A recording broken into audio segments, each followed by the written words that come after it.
La Soberana en la red.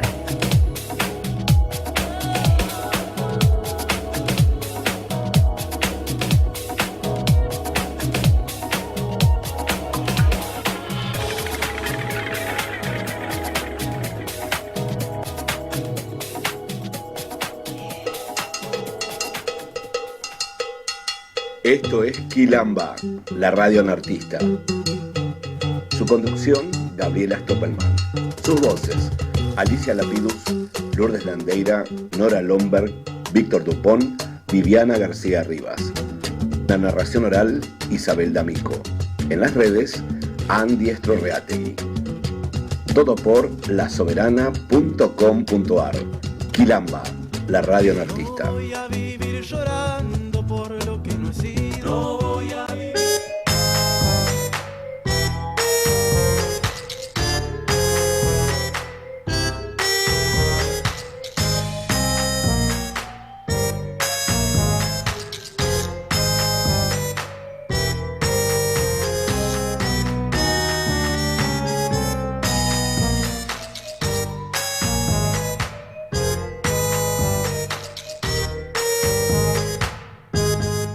Hola, soy Eduardo de la Serna, del grupo de curas en la Opción por los Pobres, y quiero mandar un abrazo muy grande a Quilamba.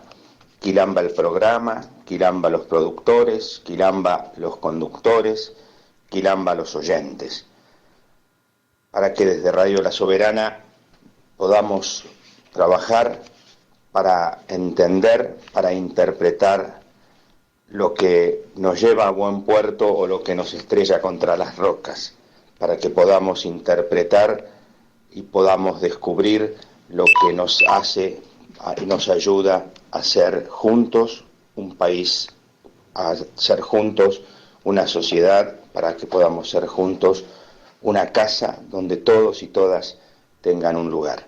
Un abrazo a todos y ojalá que Quilamba nos ayude también.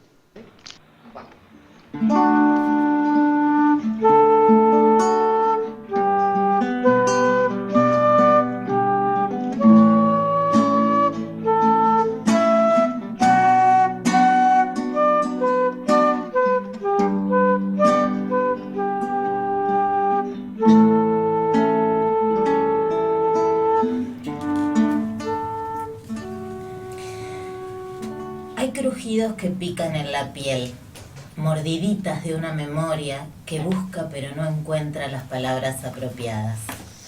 Esta es la historia de un crujido que ha intentado escribirse muchas veces, aunque la horma siempre le sobra a la huella o la huella se agranda y nunca encaja en el pie. Podría comenzar así.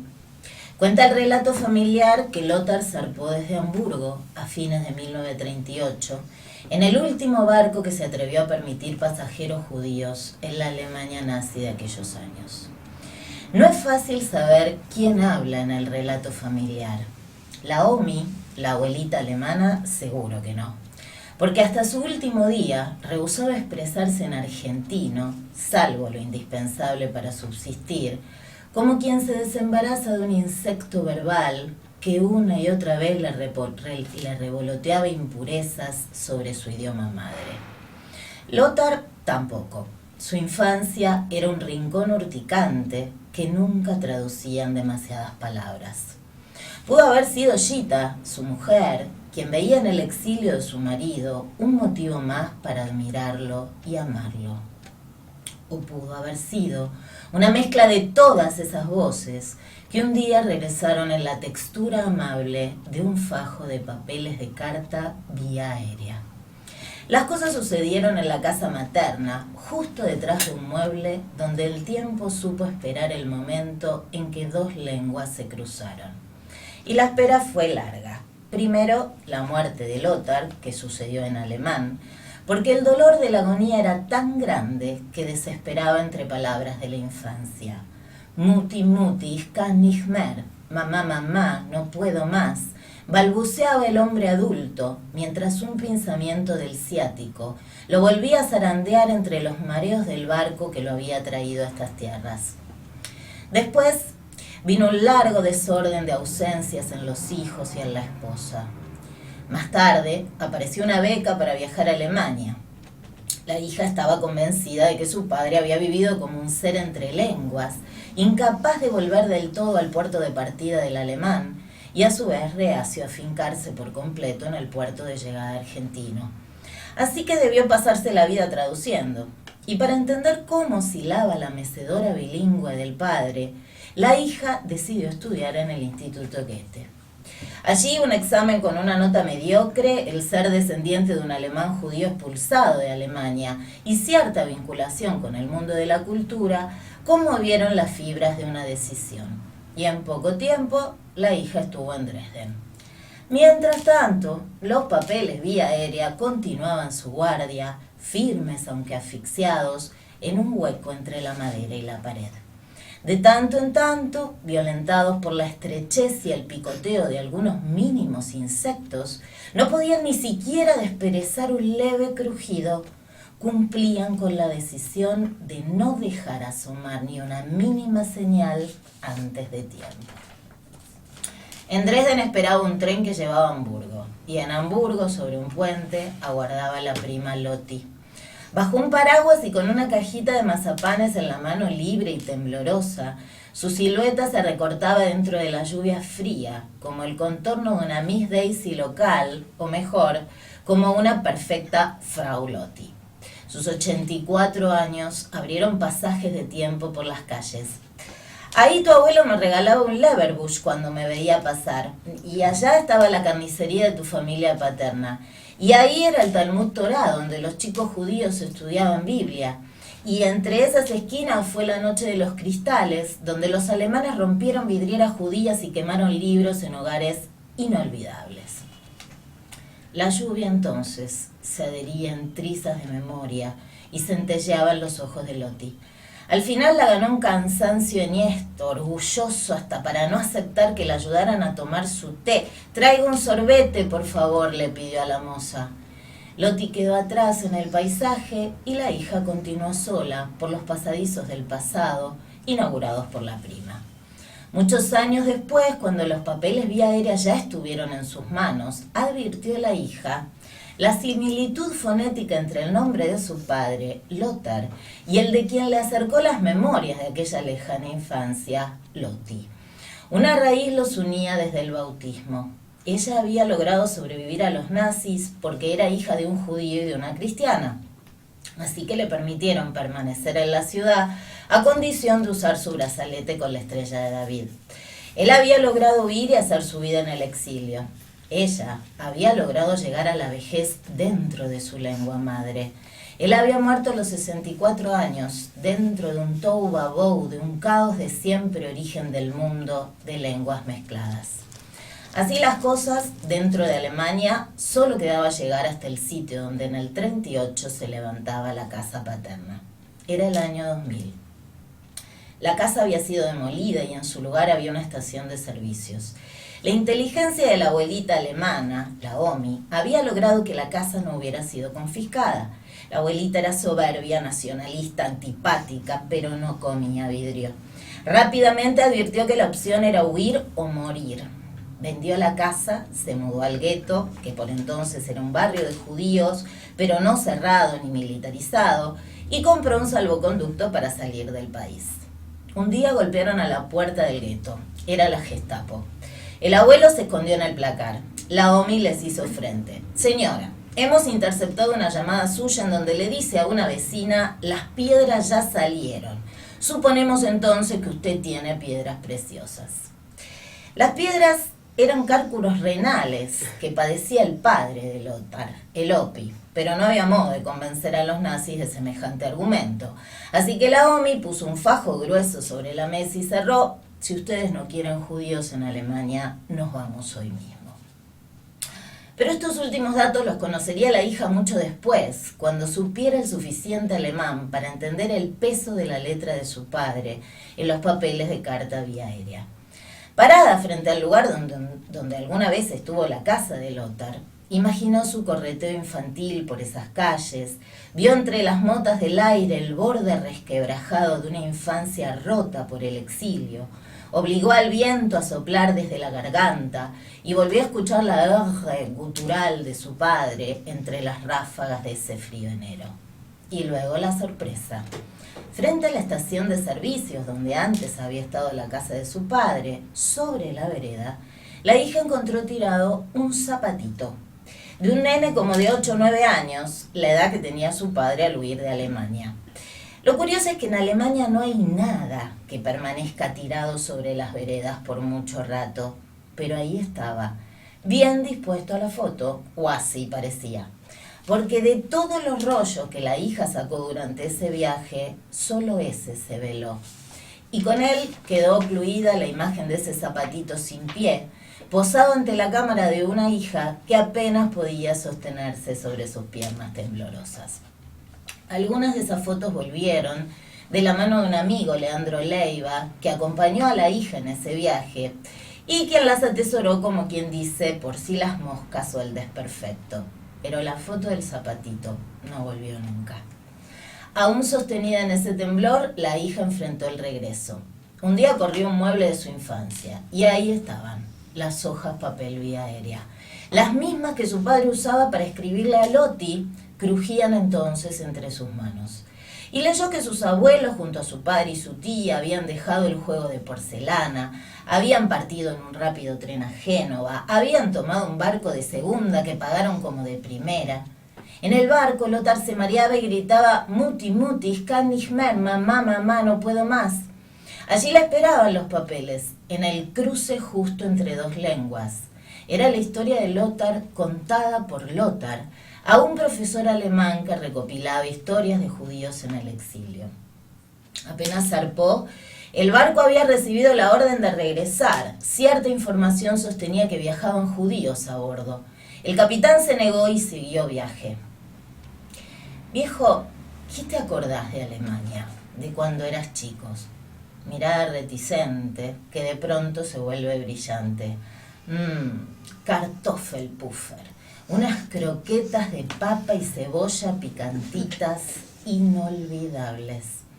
Desde entonces, y para la hija, ese capitán, quien al negarse a regresar al puerto de partida salvó a su padre, era el capitán Kartoffelpuffer. El nombre de un desconocido sabor de infancia, un picor de historia contra toda ultraviolencia.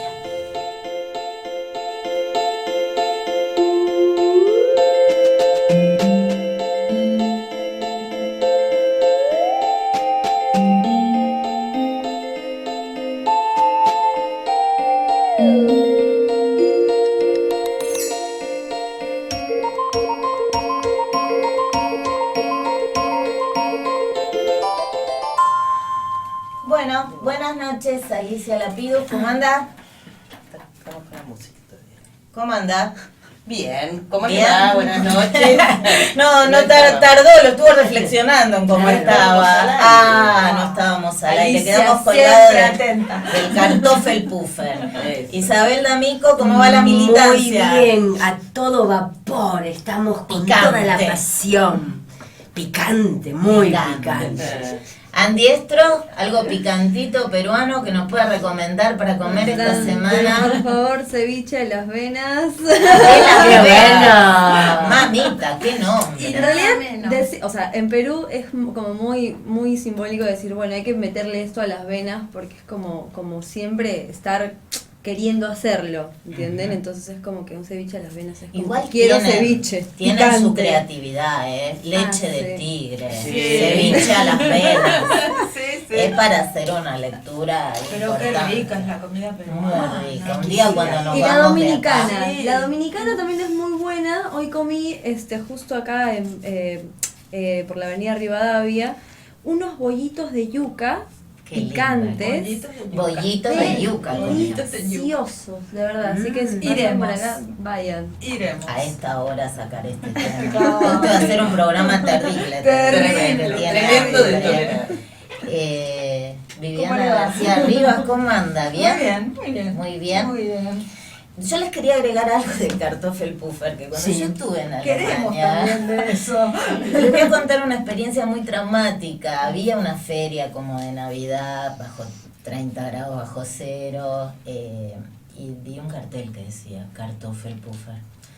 Te lo vendían con una cosa que llamaba Glühwein, que es vino caliente, Vino dulce. caliente, Caliente. con un licor dulce, no era como una bomba atómica en la boca. Con un poquito de naranja. Y le ponen depende, algo vos así. podés elegir qué le pones. Igual es lo mismo, es una bomba. Delicioso. Probé el Kartoffelpuffer.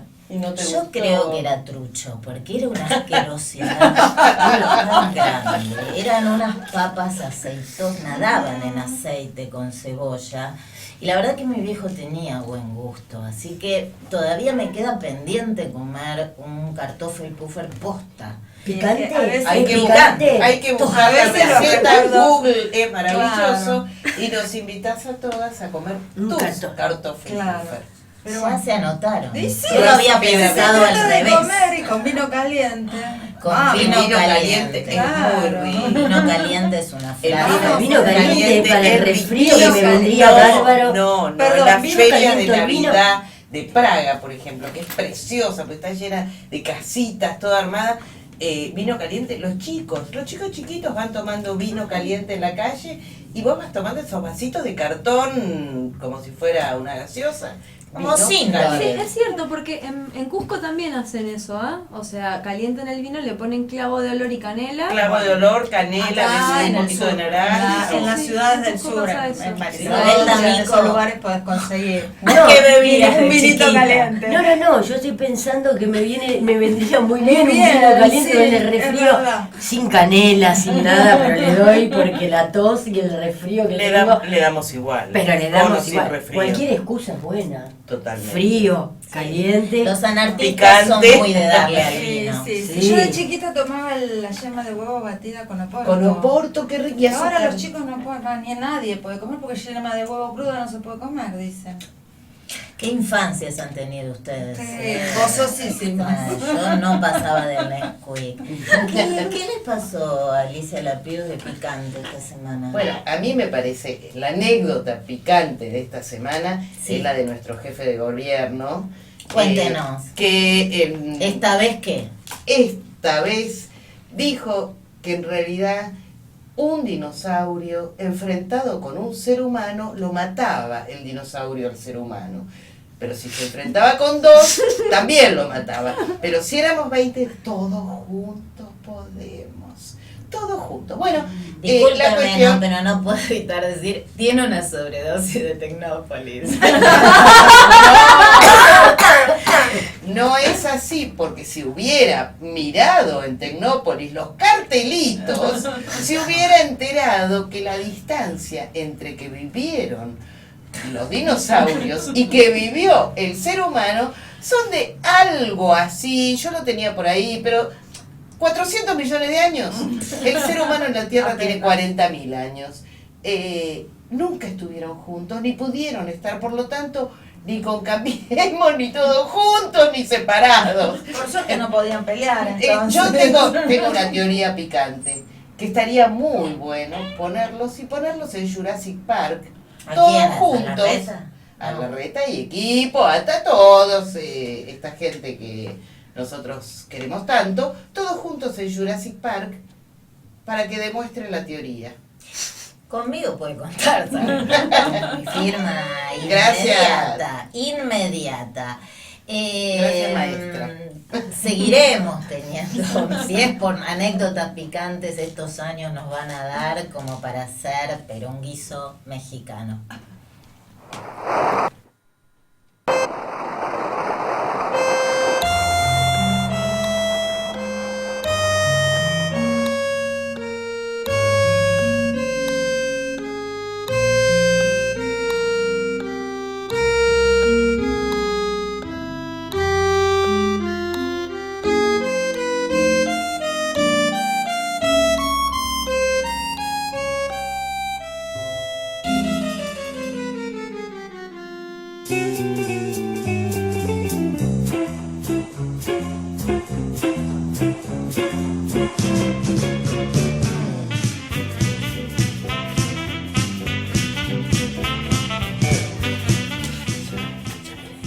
Buenas noches, mucho gusto. Buenas noches.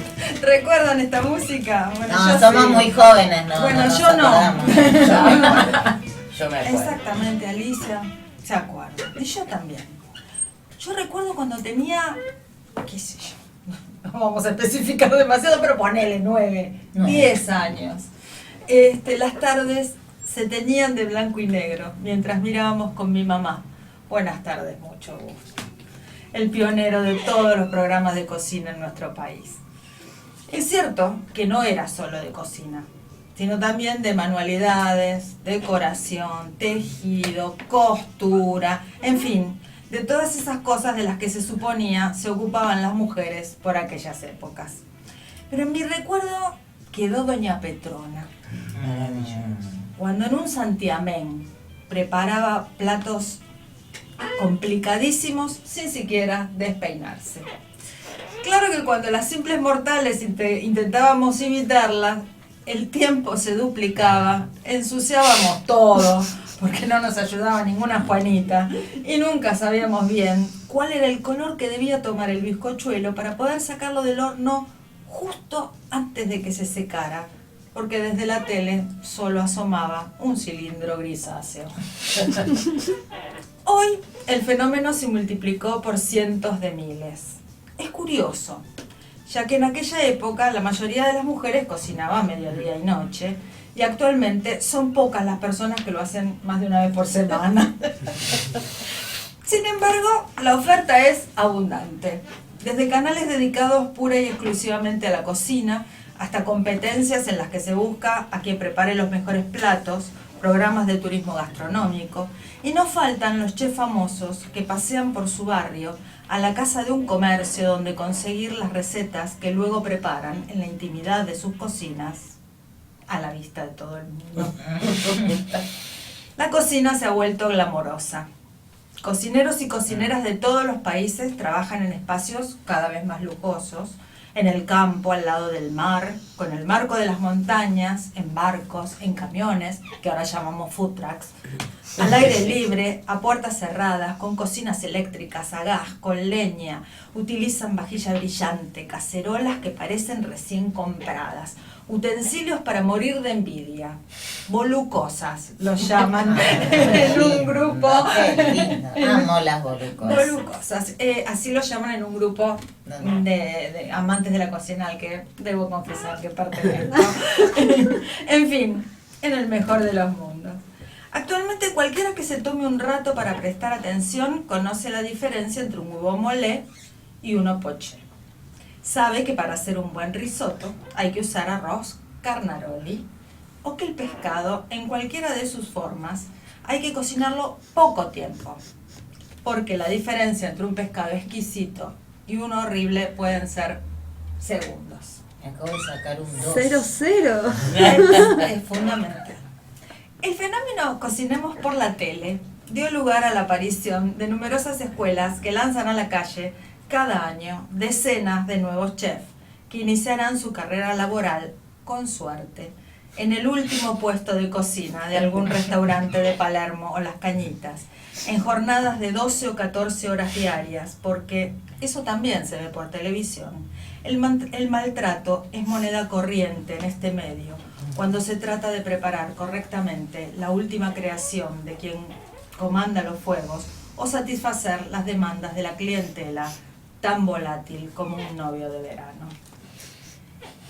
Pero los invito a detenernos un segundo, las invito a detenernos un segundo e imaginar una tostada de pan casero y sobre ella trozos de palta cubiertos por algunas rodajas de tomate, no muy gruesas, condimentadas con hierba, las que quieran, orégano, tomillo, cibulet, sal, pimienta, aceite de oliva y sobre todo eso un huevo poché.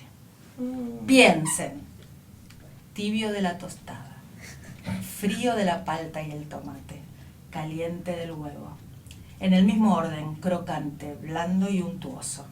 Imaginen también la yema del huevo corriendo entre los huecos que deja el tomate y la palta para poder así alcanzar la tostada. Me muero. Amigas, comer pone en juego todos los sentidos. Cruje el pan al morderlo y lo escuchamos. Sentimos su firmeza en las manos y en la boca. El perfume de las hierbas desbarata nuestro olfato y el sabor, combinado de todos los ingredientes, nos produce una sensación nueva que cada uno de ellos por separado jamás podría provocar.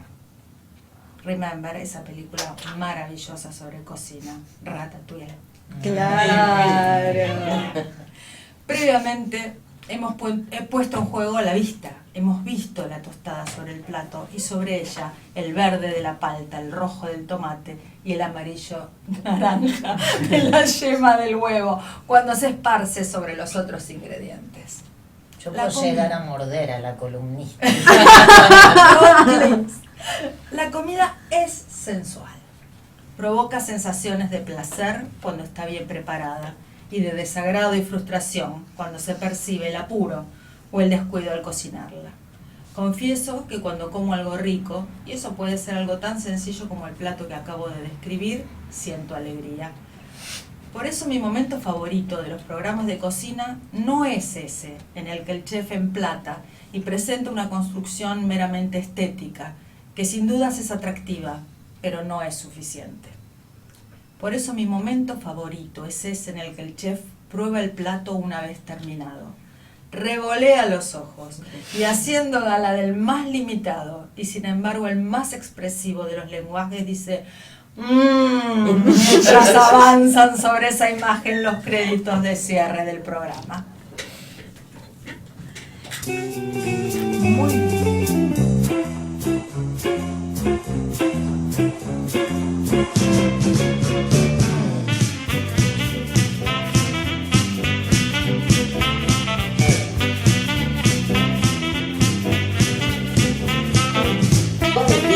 Que no sos poeta, que escribís versos, sí recurrís de tanto en tanto a recursos de la poesía dentro de la prosa, dentro de lo que escribís. Claro, pero una cosa es imágenes. Yo, por ejemplo, soy un negado para la metáfora. Por ejemplo, yo me encuentro, como soy un neurótico de libro, por eso puedo ser un buen biblista, puedo serlo, no dije que lo sea. Te digo, de mirar el detalle, la palabrita, la coma, esto de acá, me cuesta la metáfora porque no puedo entender que un vidrio llore. No, los vidrios no lloran. No, los vidrios no lloran. Sin embargo, viste, todos caminan sobre sus propias huellas. Cuando vos pones adentro de una flor el don, la belleza y la imagen... Son todas palabras de Teresa Lisieux.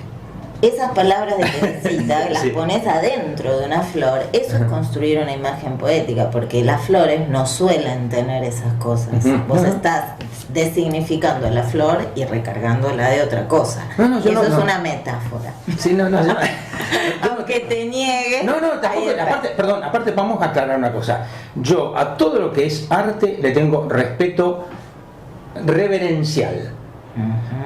Es más, yo por ejemplo no leo poesía porque no la entiendo, lo cual yo sé que es una herejía, porque la poesía no hay que entenderla, hay que disfrutarla. Pero como me pasa por el tamiz de no la entiendo y por lo tanto me trago ahí, me traba eso, por ejemplo. Yo alguna vez intenté leer poesía y me traba porque no entiendo por qué. Entonces eso habla. Lo mismo me pasa con muchas otras artes. Por ejemplo, a mí me indigna cuando alguien dice, no sé, fulana de tal actriz. No. Actriz, ponéselo a Meryl Streep, ponéselo a Lee Bullman, ponéselo... No le podés poner actriz a...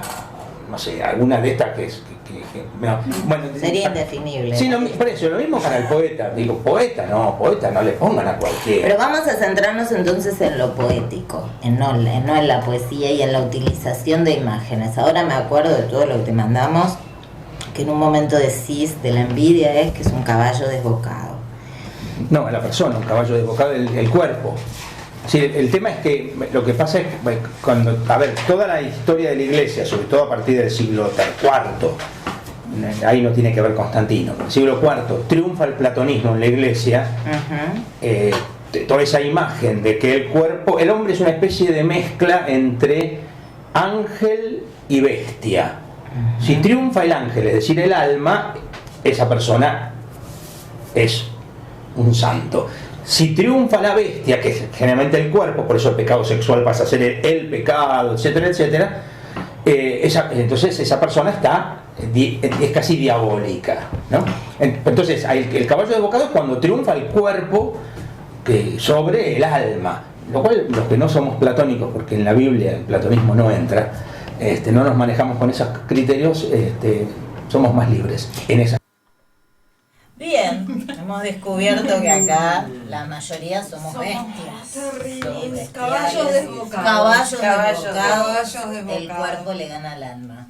¿Qué personaje, Eduardo de la Serna, no? Porque un cura que se manifieste antiplatónico es como un Platón de contradicciones. Interesante. Me encantó para eso pensar. de somos más libres. Somos más Sí, libres. En la lo iglesia, terrenal. claro, que- somos que más tiene. libres, ¿no? Yo creo que la propuesta de él es siempre en sus homilías hablar de lo concreto, ¿no? Si es Pascua no va a hablar de la resurrección, sino que va a hablar del hambre. Y creo que también esto que dice, a pesar de que él reniega las metáforas, es una enorme metáfora de su posición ética más que política. Y digo que también es un provocador, ¿no? Es bastante picante que un cura esté diciendo que hay que dejar de lado a Platón, cuando toda la filosofía cristiana se basa en tomar del platonismo lo que les convenía y del aristotelismo lo que les convenía y de los bolsillos de la gente lo que les convenía, etcétera, etcétera. Entonces pienso que de la Serna nos da esta posibilidad de pensar lo picante más allá de esta señora que solo piensa en comer. Claro.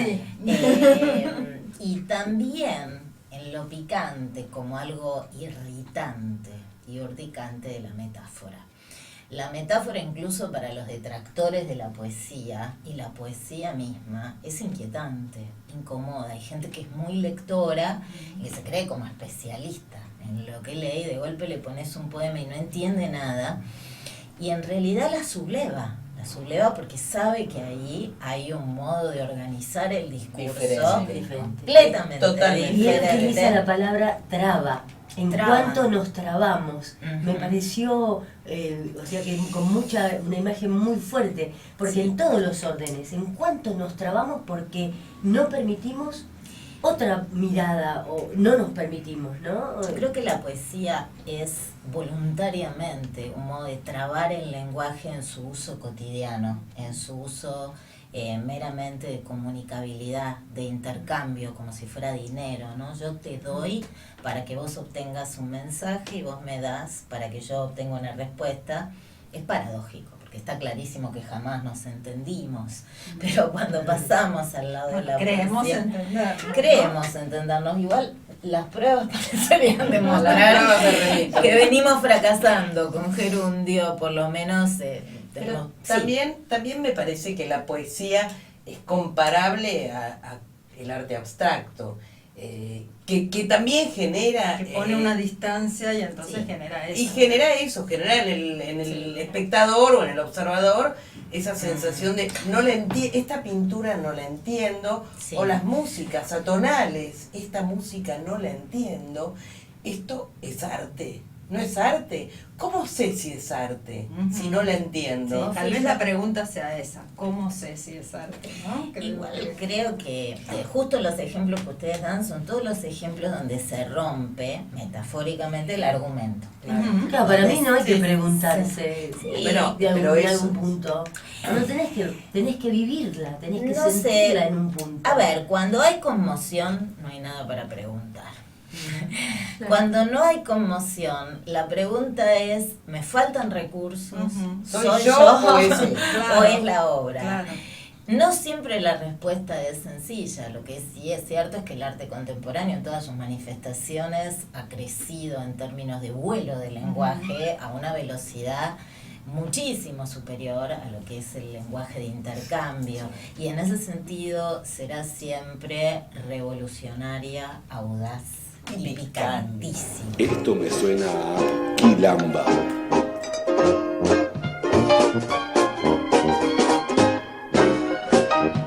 Cuando Cuando nací mi mamá esperaba de mí que fuera un genio que menos podía pedir.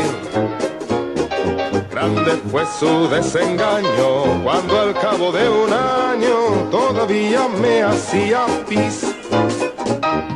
Luego al crecer mi mamá se moría por ver que yo progresara en piano y estudiase inglés. Con materno descontento, entre llantos y lamentos, me decía: Jorge, ¿qué me haces? Mi mamá me pide que sea doctor, Jorge Schustein tiene que ser el mejor. Mi mamá me insiste, mi mamá me aplasta, mi mamá me castra hasta decir basta.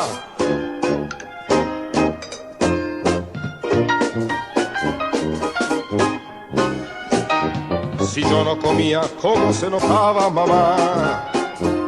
En la guerra en Europa quisieran lo que vos tirás. En Europa ya no hay guerra, mi mamá igual se arregla y ahora me habla del Vietnam. Años más tarde en la escuela superior, de los alumnos presentes yo era el peor. Mi mamita me pateaba y enojada me gritaba: aunque te mueras vas a ser doctor. Mi mamá me pide que sea doctor, Jorge Schustein tiene que ser el mejor. Mi mamá me insiste, mi mamá me aplasta, mi mamá me castra hasta decir basta.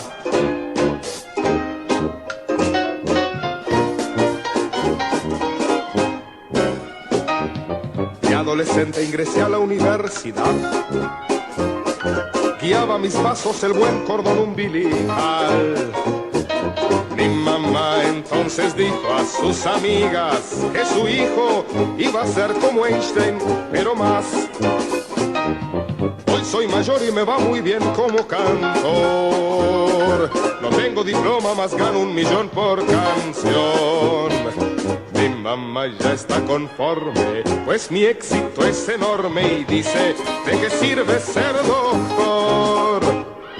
Mi mamá me pide que sea doctor, Jorge Schustein tiene que ser el mejor. Mi mamá me insiste, mi mamá me aplasta, mi mamá me castra hasta decir basta. Esto me suena a Quilamba.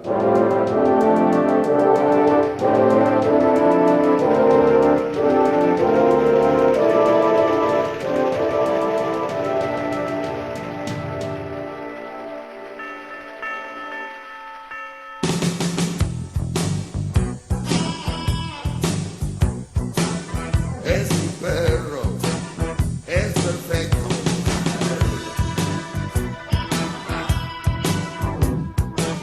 Es mi perro, el más perfecto.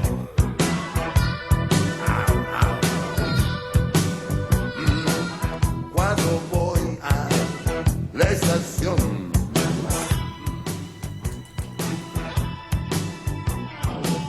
no hay problema. Es un perro. Mira la gente. Hola, buenas noches a la Quilamba Anartista. Soy Lourdes Landeira y me sumo a lo picante para contarles hoy algunas cosas sobre el mejor amigo del hombre, o por lo menos eso es lo que dicen. Y acaba la historia. Hace algunos años visité Esquel y después de hacer los paseos tradicionales, el cerro, la trochita, el tregalés, decidí hacerle frente al frío y salir a caminar. En la oficina de turismo me habían hablado de un sendero por donde se podía subir a un cerro a pie. Una amiga local, ella, me preguntó: ¿y no te dijeron que tuvieras cuidado con los perros? No, dije yo, ¿por qué? Ella, muy discreta, movió su cabeza y me contó que en algunas zonas había grupos de perros poco amigables. Si bien no parece picante, el comentario me quedó picando. Desconocía ese temor en ella.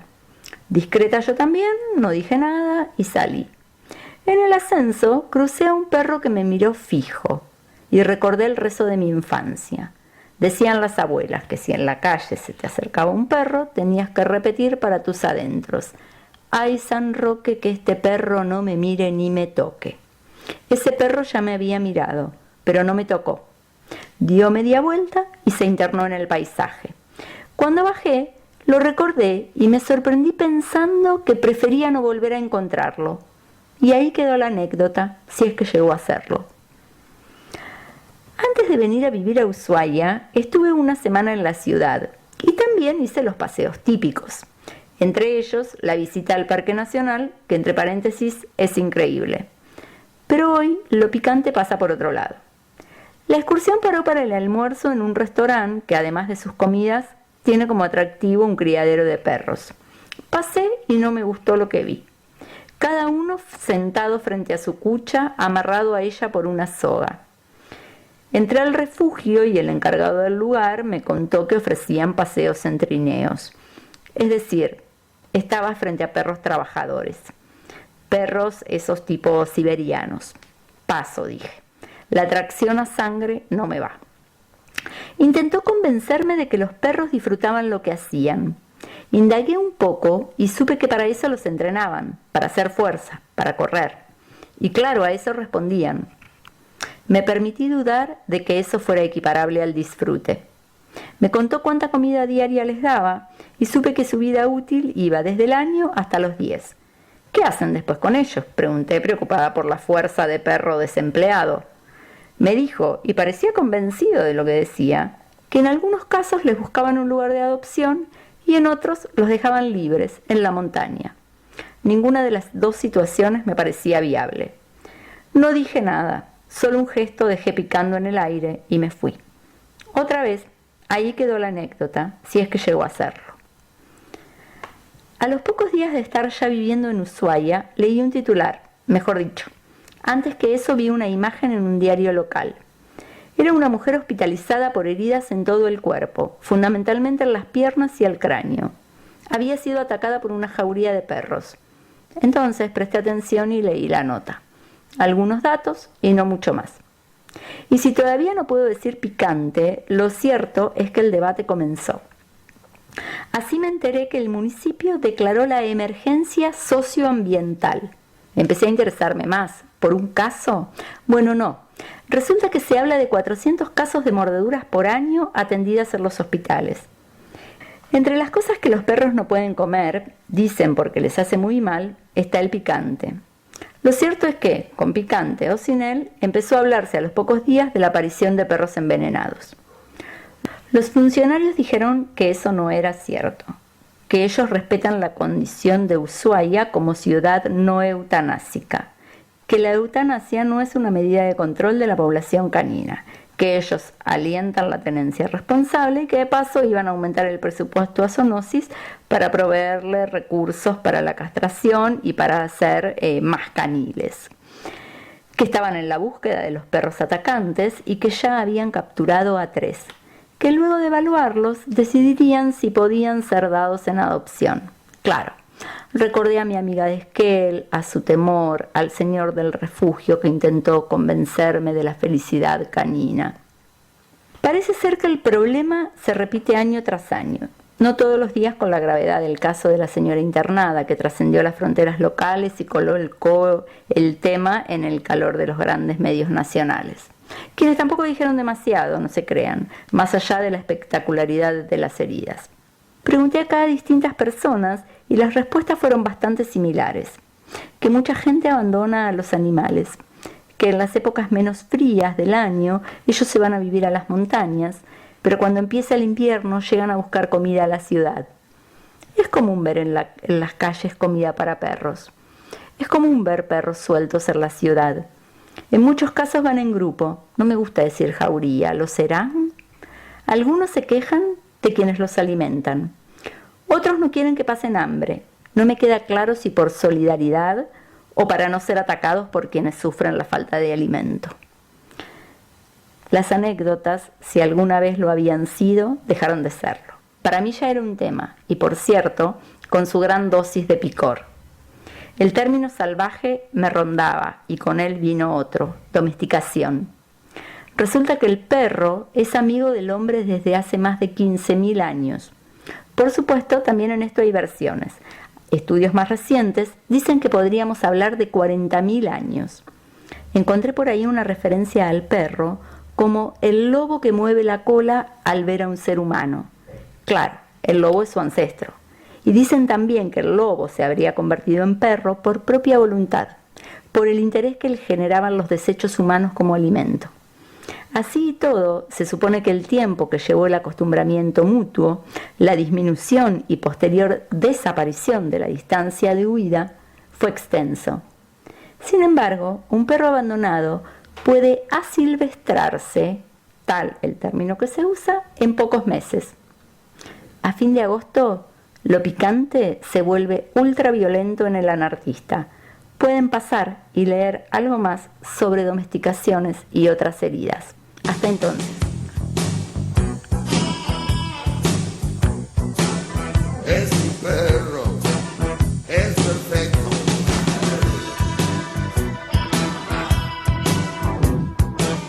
Es mi perro, el más perfecto.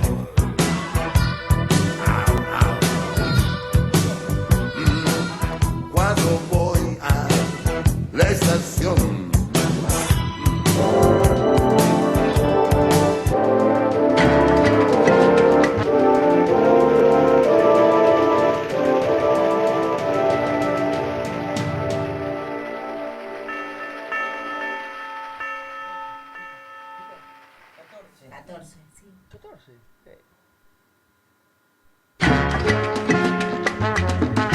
Lindo para ti, Cachita.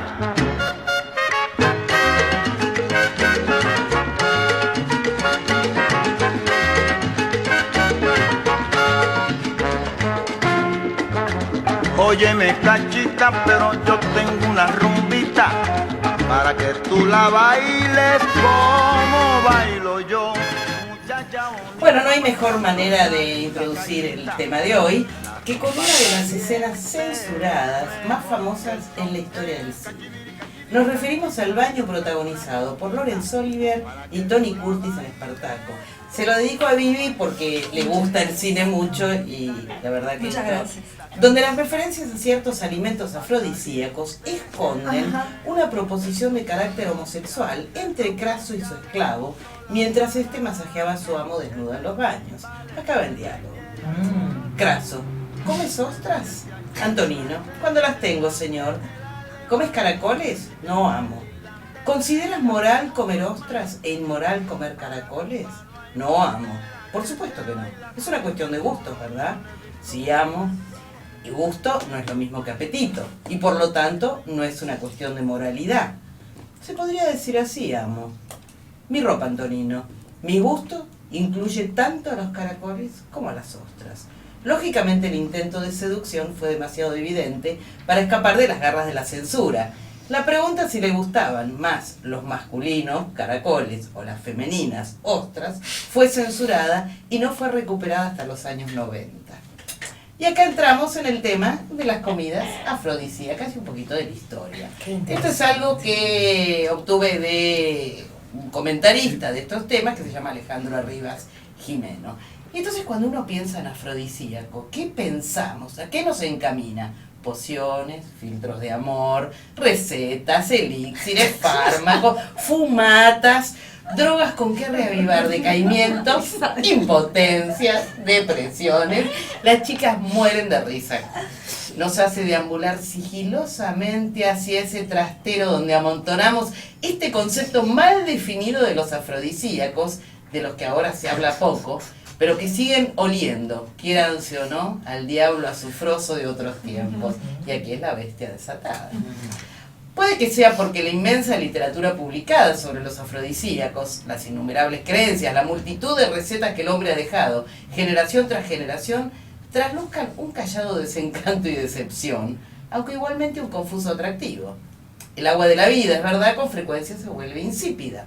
Y los manjares no apetecen más. La rutina y la reiteración de siempre lo mismo acarrean el aburrimiento. La desgana, el hastío hastío, el tedio, bajo el peso del cansancio, de la costumbre, los deseos que invaden el cuerpo en las horas de los sueños quedan sin satisfacer o provocan una sed muy difícil de saciar.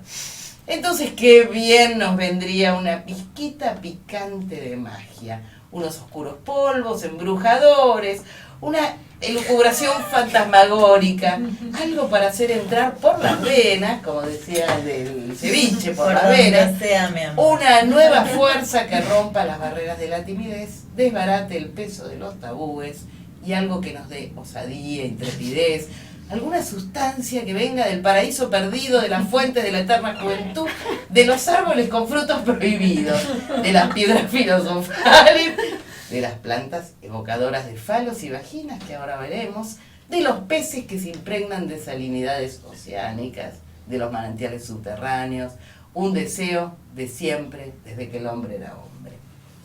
La historia de los afrodisíacos se pierde, por consiguiente, en el tiempo. Puede que cuanto aún se era primate, se fueran descubriendo en el transcurso de los siglos ciertas sustancias euforizantes y alucinógenas, entre las plantas de un mundo donde aún no existía la agricultura. Los alcaloides, que estaban en algunos hongos, si quieren les digo el nombre, la Stropharia ubensis, estimulan el sistema nervioso central, tienen tendencia a incitar o activar la excitación sexual, proporcionan una mayor agudeza visual y llevan a preocupaciones de tipo religioso mística. Esos hongos, antes de la agricultura, había muchos, sobre todo en regiones tropicales, que era donde el hombre en realidad inició su desarrollo. Así que el hombre comía naturalmente plantas que lo ponían muy bien, muy a tono para copular y reproducirse, hasta tal punto que ya pronto no entrarían en la tierra, pero lo que menos les importaba era reproducirse. Lo que apreciaba era vivir intensamente, locamente, porque era poco tiempo, ya lo veremos. Más tarde, con los cambios de clima, parece que estos famosos champiñones alucinógenos empezaron a escasear. Y puede que el hombre, a sí mismo de seguida, se percatara que el tiempo que le era dado para vivir era muy corto y tenía que producir otras cosas, además de quedarse mirando sus pensamientos. Entonces puede que adquiriera conciencia de que eran esas plantas que iban desapareciendo las que le daban vigor, las que le creaban alucinaciones, espejismos, artificios para atizar el deseo y hacer que algunos momentos de la existencia, por breves que fueran, se pudiesen al menos vivir con intensidad. ¿Por qué no buscarlas donde fuera? La imaginación se le disparó. Los charlatanes proliferaron y empezaron a aparecer plantas afrodisíacas a diestra y siniestra. Lo cierto es que la vida, hasta no hace mucho, era realmente breve. En la Edad Media pocas veces llegaba la gente trabajadora a los 30 años. Y a esa edad se era en la mayoría de los casos un viejo desdentado, más cerca de la tumba que de las festividades amorosas. La vida se fumaba pronta y el deseo se marchitaba, desfallecía con rapidez. Hacerse viejo y sobre todo perder el deseo carnal era una realidad espantosa que iba en contra de la imagen que deseaba darse el hombre. La sociedad cristiana invitaba a optar por una de estas dos soluciones, o sea, retirarse a un convento buscando la castidad, o darse prisa haciendo uso de productos vigorizantes que pudieran servir para estar en forma y sentir el deseo de vivir intensamente durante el corto tiempo que duraba la vida. Plan B. Tomamos por el plan B. Sí. Con este fondo de realidad se creó pues toda una tradición de creencias y leyendas sobre el poder excitante de algunas sustancias, mantenida por sabios versados y sesudos, y en la historia legendaria de los afrodisíacos que se pierde en el confín de los tiempos. En nuestro mundo monoteísta, la historia de los afrodisíacos se inicia con la leyenda del paraíso terrenal y la expulsión de Adán y Eva. Si se mira bien, se ve que aquellos míticos primeros hombres fueron expulsados del Edén por haber osado catar un fruto prohibido que producía efectos indeseables. Dios, después de que lo hubieran comido, al mirarlo se quedó espantado, contemplando los efectos que había producido su ingestión en ciertos órganos de sus criaturas. Algo que, aunque no esté consignado en el gran libro, se puede deducir de buena fe. El hecho es que tanto Eva como Adán, ante la mirada escandalizada del Eterno, se sintieron por primera vez desnudos, intentando precipitadamente ocultarse el sexo excitado con las hojas del árbol cuyo fruto habían comido, que eran hojas de higuera, según se especifica claramente en el libro. Pues el higo fue, y no la imaginaria manzana, el símbolo sexual de la mujer en el medioevo por la abundancia de sus simientes, el que les había jugado la mala pasada. La creencia en frutos que excitaban y que hicieron perder la inocencia paradisíaca era sólida. Esta leyenda es una más de las que iban a invadir nuestro mundo judeo-cristiano. La gente medieval culta leía con avidez el Ars Amatoria de Ovidio y otros libros de autores latinos o árabes traducidos al latín en los que se cuentan historias inverosímiles sobre las virtudes de métodos o sustancias afrodisíacos. Consultaba también farmacopeas para dar con métodos y alimentos que realzasen el tono de los órganos adormilados, vegetales con sus bulbos y hojas sugestivas, carnes, pescados. En Cataluña, se publicó en el siglo XIV el manual del fotre. ¿Qué es fotre? Del fotre, me preguntan yo, tuve que ir a buscar qué es fotre. Fotre es lo mismo que en español follar. El manual del folle. Un manualito. Con la clásica, se los pongo textual, medicina para enderezar la verga. Anoto, sí. Aromatizada con canela y limón. No, es muy agresivo. Una parte sustancial de la literatura medieval es una historia de afrodisíacos sin la cual no hubiera tenido lugar la creación de personajes claves. Las plantas eran sobre todo las que producían excitación por su forma o modo de producción o reproducción. De las orquídeas, plantas extendidas por todo el orbe, lo que interesaba no eran sus hermosas flores, sino sus tubérculos, con su aire testicular, que dieron el nombre griego a la planta. Orcos significa, en griego, testículo. Lo mismo ocurría con las habas. La imaginación hacía ver en ellas unas vallas también testiculares que había que aprovechar. El tenebroso San Jerónimo se las prohibía a las monjitas por no sé qué latidos que producían en las partes genitales. Y a impartibus genitabulus titulaciones producen. Las aceitunas, puerros, zanahorias, trufas, eneldo, alcachofas, berenjenas, espárragos han sido calificados de plantas impúdicas, seguramente por su forma. Casi todas estas plantas se refieren al aparato genital masculino por evocar de algún modo su forma. Hay otras plantas, en cambio, que son representativas del sexo femenino, como la castaña o el higo, como ya te he dicho. Cada cual puede figurar por qué. Por su parte, algunos mariscos y pescados también arrastran calificaciones venéreas, acaso igualmente por su forma de sexo femenino. Almejas, ostras, arenques, y esta no la digo, no me besugo. En definitiva, toda sustancia alimenticia... No sé, ¿Qué pasó con el besugo? No sé, figuraba. Bueno, toda sustancia alimenticia ha sido calificada en determinados momentos como afrodisíaca, hasta la sal. Si las mujeres, se decía que si las mujeres, y voy a decir una mala palabra, pido perdón, si las mujeres frotaban con sal el culo de los maridos poco aguerridos para los debates amorosos, como se ve en un grabado del siglo XVII, era por su creencia en las propiedades excitatorias de este condimento. ¿Cómo debíamos verlo? El origen de las hemorroides. Canela tengo en casa. Estoy anotando. No le pongas limón. Para clasificar los afrodisíacos se utilizaba una lógica visual. Aquellos vegetales que tienen parecido con el sexo forzosamente gozaban de virtudes sexuales que incitaban o inhibían el deseo de copulación carnal. El comercio de las especies que se consideraban sobre todo como afrodisíacas se sitúa dentro de este ambiente. Los europeos redescubren con las cruzadas la pimienta, la canela, la nuez moscada, el cardamomo, el clavo, el jengibre, el azafrán, que traen los mercaderes árabes de países lejanos de Orientes, con los que se condimentan las preparaciones culinarias, pero que conllevan asimismo las ideas vigentes del paraíso terrenal con sus árboles y fuentes de eterna juventud. Su búsqueda llegó hasta el descubrimiento del Nuevo Mundo. Se podría discutir hasta el infinito si de veras existen alimentos con propiedades especiales para enardecer o inhibir el apetito sexual. Las afirmaciones por parte de sus fanáticos son absolutas, basándose en todas clases de argumentos, incluso de orden científico. Se ha podido creer, o hacer creer, por ejemplo, que la trufa, tan loada por el español Marcial por recordarle los testículos, contenía sustancias odoríferas, feromonas, muy parecidas a la testosterona, dotadas de efectos estimulantes. Más tarde se vio que no era cierto. No obstante, la creencia testicular de las trufas fue muy fuerte. Los afrodisíacos no eran empero solamente los alimentos, también los olores, sobre todo los perfumes extraídos de las plantas o de ciertos animales. Y los colores para la atracción y para poner en funcionamiento los sistemas de seducción eran ingredientes de la preparación del cuerpo para el amor y los besos. De los afrodisíacos propiamente dichos, durante siglos se han usado, que se lo digan sino al famoso Marqués de Sade. Y se siguen usando, por ejemplo, las nefastas cantáridas. Las cantáridas es un bichito que también se llama la mosca de España, que además es tremendamente tóxico. No sirve para nada, se usaba. Por considerarse que, bueno, este verde insecto coleóptero tenía propiedades altamente excitantes. Más la realidad es muy otra. En realidad, más que excitar, te lleva, más que al paraíso, te lleva a la tumba. En cambio, la yoimbina, que es un alcaloide de la corteza de una planta arborácea, el yoimboa, tiene poder vasodilatador y en ese sentido puede producir efectos eróticos.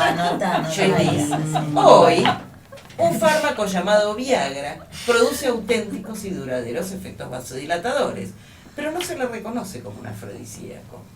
¿Acaso su uso en pastillas tenga un perfume de tristeza, al lado de las formas, de los olores, de los sabores de las plantas? Es como si el Viagra careciera de imaginación. El amor puramente mecánico, sin fantasía, sin seducción. Es cierto que el hombre no tiene un motor que funciona con un carburante. El caso es que cuando se habla de afrodisíacos, se trata, esto Lourdes, para que oiga, se trata siempre de un remedio para el decaimiento sexual del hombre y no de la mujer. Como si a la mujer se le negase el placer. Porque en eso estaba pensando. Porque Lourdes es feminista. Por su feminismo, creí que no asociaba con los perros, se me confundió. No, con el feminismo. ¿Por qué habrá 1000 plantas? Para que la mujer mejore la lactancia o combata la frigidez con miras a la reproducción, pero nunca apuntando al placer, o para ser más claros, al orgasmo femenino. Nuestro mejor afrodisíaco nos dicen que es la juventud, o sea, el deseo. Y el deseo depende de nuestro cerebro, productor de sus propias sustancias afrodisíacas. Las endorfinas con las que se regula, desregula, previendo, calculando, programando. El apresuramiento por gozar con el señuelo de la reproducción y conservación de la especie se ha minorado hoy en un universo de demografía galopante y con una esperanza de vida cada vez mayor. No parece tampoco que nadie esté motivado en la actualidad para ser de Cristóbal Colón, ni cruzar mares procelosos e ignotos con el fin de descubrir otras Américas por una cuestión de sustancias excitantes como las especies. Los afrodisíacos se han quedado en los sex shops para contento y alivio de mentes solitarias. Les quiero leer 2 palabras de lo contrario, lo que son los anafrodisíacos. De igual modo que en la materia existe la antimateria, esta reseña no sería completa si no hiciera mención a los anafrodisíacos, que por definición deberían hacer perder el apetito por el juego amoroso. Efectivamente, los que optaban por la solución de retirarse del mundo a un convento buscando una hipotética castidad, deseaban hacer uso de sustancias que calmasen la imaginación, alejasen los sueños eróticos. Bueno, los moralistas no solo prodigaron 1000 consejos, algunos de extrema crueldad, que no nos mencionaremos en este momento, sino que también proporcionaban una lista de plantas anafrodisíacas. La raíz del nenúfar, los gladiolos y el Agnus castus, que podía llegar hasta desecar el semen genital. ¿Me repetís lo último? El Agnus castus. Era una planta que podía hasta llegar a desecar el semen genital. Por eso, por tener un Agnus. Entre los anafrodisíacos se contaba también el pescado, comida cuaresmal, pero no solo guisado. Un procedimiento, oigan esta, porque esta es una receta que les voy a pasar. Un procedimiento anafrodisíaco femenino consistía en meter en la vagina un pez vivo hasta que muriera. Miércoles. Se le guisaba después, sazonándole, y se le daba de comer al marido, con lo que éste dejaba de sentir deseos por otras mujeres. No obstante, unos y otros sospechaban que el pescado guisado normalmente producía los efectos contrarios. Curiosamente, en el siglo XVII, hasta el café fue clasificado como anafrodisíaco. Se le denominó el brebaje de los capones. La prensa anuncia que los laboratorios farmacéuticos industriales tienen en estudio un gran número de moléculas destinadas a reavivar el embotamiento de los sentidos, por no decir de la sensualidad, que se produce con la edad. ¿Quiere decir ello que estamos al final de los afrodisíacos clásicos? ¿Y hay que esperar en este nuevo milenio para mejorar lo que estúpidamente se llama calidad de vida? ¿Otros nuevos salidos del laboratorio? ¿O es preferible pensar que el hombre es algo más que un producto biológico, bueno para ser ricos en los laboratorios? Y lo que nos ha faltado vernos como entes capaces quizás nos faltó vernos como entes capaces de gozarse. Y si la inhibición sexual es un mal social, ¿no se pueden estudiar las causas? Si para disminuir la tasa del colesterol producido por la comida chatarra se toman pastillas que desregulan la producción de neurotransmisores que están en la base del placer de las endorfinas, después queremos una pastilla para aumentar el placer. Bueno, pero Isabel, te voy a leer un elixir del amor para terminar. Ya sigo vigorizante. Dale. A ver, yo creo que tenés todo esto. A ver. 400 mililitros, por favor. Oigan, 400 mililitros de vino tinto. Eso Una tiene. cucharada de Hecho. miel de romero. Ahí me la hiciste difícil. Y pone miel y pone romero adentro. Ah. 2 yemas de huevo. Sí. Se bate el vino con la miel, las yemas y listo. Solo falta la buena compañía. Lindo para ti, cachita.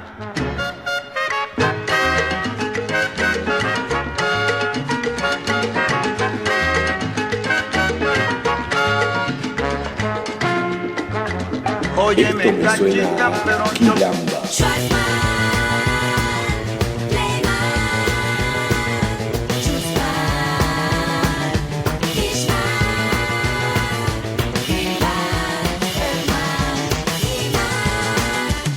A media luz, tras la medianera, la vecinita se metía la pollera, media apurada con las tijeras, porque quería que quedara media pierna, media medalla, ella quería, mediante cartas a su novio le pedía, a medias tintas él la tenía, porque jamás le dio ninguna garantía. Ella esperaba 1 hora y media, que ese cretino apareciera, a medianoche ella se vengaba, solo dejaba que le baje media caña.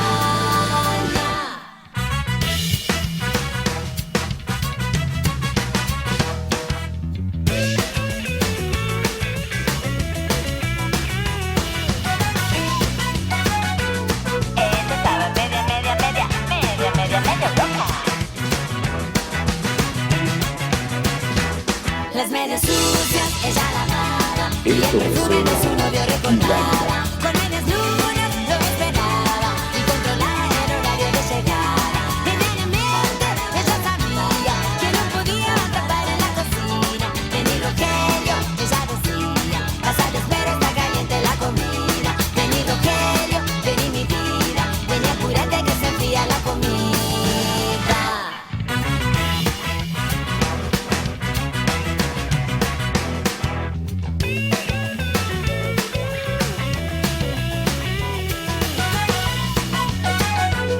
Ella estaba medio. Las medias sucias ella lavaba y el perfume de su novio reportaba. Con medias lunas lo esperaba y controlaba el horario de llegada. Diariamente ella sabía que no podía atrapar en la cocina. Vení Rogelio, ella decía, pasate espero, está caliente la comida. Vení Rogelio, vení mi vida, vení apúrate que se enfría la comida. Vení Rogelio, vení mi amado, vení apúrate, revolveme el estefado.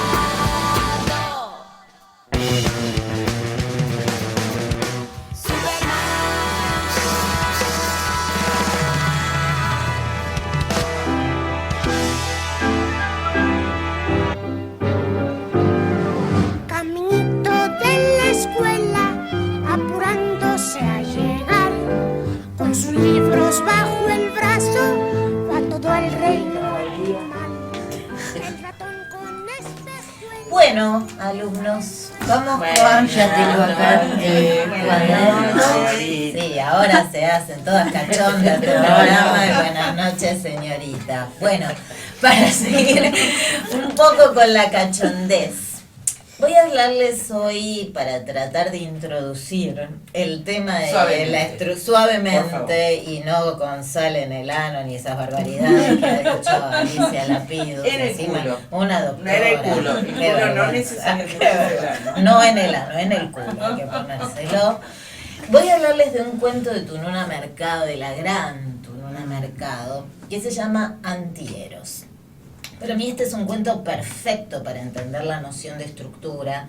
Estructura siempre remite a esta idea de sostén, de hormigón, pero en literatura nunca hay que imaginarse que los escritores construyen algo así como un molde donde van a ir a verter un contenido. Una estructura tiene que ver con líneas de sentido, con maduraciones de la mirada, con obsesiones, con relaciones del medio con el escritor, del escritor con su biblioteca, de todos los textos, porque insisto en que texto puede ser considerado un rostro, texto puede ser considerado un graffiti, texto puede ser considerado un paisaje. Así que las estructuras no son solo estructuras geométricas, aunque sí se puede hablar de una geometría que siempre hay en narrativa. Este cuento trata sobre una mujer que limpia. Si hay algo poco erótico, debe ser una mujer que limpia sistemática, disciplinaria y militarmente. Y yo digo que este cuento tiene la estructura de un espejo invertido. Podríamos pensar que del lado de la luz, del lado luminoso, del lado donde uno se puede reflejar, hay un texto que se basa todo en infinitivos y en un tiempo verbal, que es el futuro perfecto. Habrá producido, habrá hecho. Entonces tenemos que comenzar por los cuartos, barrer con una escoba, recoger la basura, regresar a la primera recámara, volver a pasar el trapo, seguir, infinitivos y futuro perfecto. Hay un detallito que quisiera marcar en este cuento. Los cuentos, ¿qué estructura tiene? Circular. Muy bien, menos mal que salvó las papas arriba, lo dijo un poco dudosa, Yo pero pensaba en la luminosidad, me perdí. Circular. Tanto afrodisíaco. Están en otra, chicas, están en otra, discúlpenme, la sal en el culo me deja completamente fuera con la literatura. Que eran los sapos, pero no. Después te lo refresco, lo de la receta. Un cuento es circular. Y quiere decir que tiene antecedentes del final en el principio, o que como un helicoide los va presentando a lo largo de todo el texto.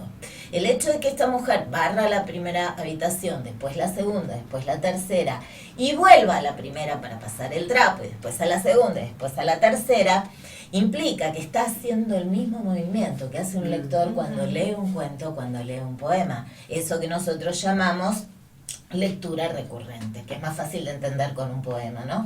Voy al verso 2, vuelvo al primero, voy al 3, vuelvo al segundo, vuelvo al primero, voy al 4, al tercero, al segundo, al primero. Toda esta parte es la parte luminosa, que solo es interrumpida en sus infinitivos por algunos paréntesis que en literatura son lo contrario, por lo menos en ficción, de lo que uno suele imaginar. No son aclaraciones que se deben saltear, son lugares especiales, ¿sí? Se le dio una casita especial a un lugar del texto, un resaltado que no solo no se puede saltear, sino que en este caso, si las acciones no son realizadas con el detalle que indica el paréntesis, el fracaso está garantizado. En uno de estos curiosos paréntesis dice: siempre hay una víspera que produce una marca que hay que subsanar. Por ahora es simplemente un texto que habla de alguna suciedad que sucedió ayer y que tendremos que limpiar. El texto avanza todavía en la parte luminosa, y la parte oscura, la parte dionisíaca, la parte descontrolada, va a ir metiendo la cola, ya que venimos de culo, va a ir metiendo la cola en la parte luminosa. Esta mujer dice que quien limpia no se mira en el espejo. Porque en este texto sujetos son las habitaciones, sujetos son los muebles, sujetos son los alimentos, pero la que limpia no es sujeto. Si quiere hacerse un poquito sujeto, se va a tener que transformar en una habitación o se va a tener que asillonar un poquito. Tal es así que se sienta sobre un sillón sujeto, acaricia un poco la pana y para asillonarse se empieza a acariciar su propia pierna. Es decir, se trata igual que a un sillón.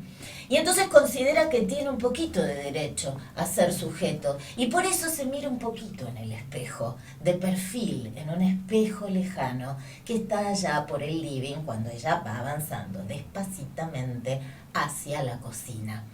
Cada vez que ella descansa, vemos que a pesar de todo su esfuerzo, lo único que logra es que la luz esté invadida de penumbras. En el segundo descanso también hay un tremendo viento que hace que un voile de una cortina baile una danza frente al caballero de la cortina pesada que tiene su bata con un lazo muy fuerte y el viento no alcanza para que ese lazo se abra. Es como si la mujer con su transparencia ocultara y mostrara, diera y retirara y el tipo le dijera: por ahora no es momento de desabrocharme la bata. Esa es tu nuna, la que pone el erotismo en las cortinas, en una olla de un puchero, en los espacios, en los sillones. Y llega un momento que está todo limpio, así que esta mujer se va a retirar a la cocina donde hierve una olla con puerco y con muchísimos alimentos que también son sujetos, hasta tal punto son sujetos que el extractor les chupa la conciencia para que en el momento de máximo erotismo los condimentos pierdan su identidad dentro de los alimentos pierdan su consistencia, el agua diluya algunas cosas y todo se fusiona y deja de ser lo que es. Las habitaciones son sujetos, los sillones son sujetos, los alimentos son sujetos, la única que no es sujeto es la que limpia. Pero como ya no limpia más, decide sujetarse. Y para sujetarse se desnuda y comienza, porque esto es un cuento, es circular, entonces hay antecedentes del final en el principio. Y así como bailaba esa danza, el voile con la cortina, ella también comenzará a bailar una danza en pelota, simplemente con un delantal, probando con una cuchara de una olla, probando con una cuchara de la otra olla, mientras en la olla sucede lo siguiente. El aceite cubre la superficie de los aguacates pelados, resbala por su piel y se chorrea sobre el plato. El ajo expulsado de su piel con el canto del cuchillo deja aparecer una materia larval. La sangre brota de la carne y correlativamente produce una segregación salival en la boca.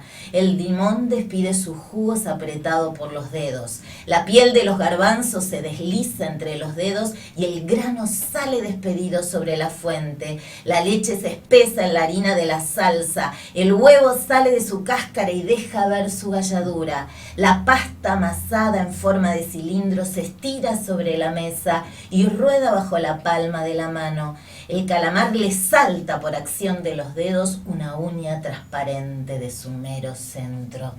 Y entonces sí, de este lado oscuro del espejo, porque si allá todo era orden, todo era apolíneo, acá todo es descontrol, no tenemos más que llegar al absoluto éxtasis y al absoluto placer. Pero resulta que ningún placer es absoluto, que todos los placeres están rasgados de faltas, así como los resplandores del lado apolíneo estaban rasgados de oscuridades y de penumbras. Porque ahora que tiene todo del lado dionisíaco, la puerta de la cocina está herméticamente cerrada y le falta el otro lado, el lado luminoso, el lado limpio, que está absolutamente prohibido. Y como esto es un cuento, bajando del éxtasis máximo, la falta se reinserta. Entonces sabemos ahora, en el comienzo, qué quería decir ese primer paréntesis, cuando ya nos anunciaba: siempre hay una víspera que produce una marca que hay que subsanar. A Dionisos le falta Apolo y a Apolo le falta Dionisos.